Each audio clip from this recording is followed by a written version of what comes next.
եւ չի կարելի նաեւ որ տարեցկինը իրեն երիտասարդի պես ներկայացնի։ Այսինքն ինքը 60 տարեկան է, բայց ուզում է հագնվել 20 տարեկանի պես, շպարվել 20 տարեկան։ Այսօր նաև հատկապես գնում են վիրահատական միջամտություններով, մեկը դու ծերանում ես,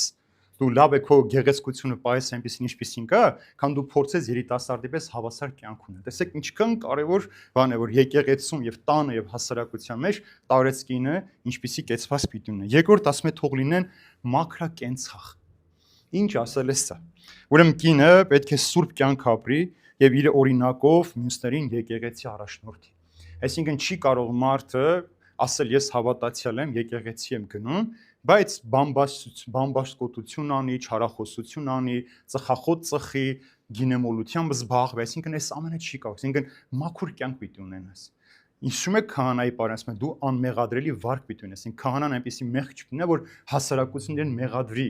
ինքը անբասիր պիտի ապրի։ Ցավոք սրտի այսօր կյանքը փոխվում է, մարդկանց թվում է թե որ Փարիսեցու պես շնություն չեմ արել, գողություն չեմ, մարդ չեմ սպանել, այս 3 մեղքերն են, որ մարդուն արատավորում են։ Բայց բազում մեղքեր կան, նույնիսկ գռեհիկ ծիծաղը արդեն պատճառ է դառնում, որ մեծ հիասթափություն ապրես։ Դրա համար ասում ես կինը, տարեցկինը հատկապես մաքրակենցաղ կյանք ունենա, որպեսզի երիտասարդները այդ կնոջը նայելով ուզենան վերադառնալ եկեղեցի։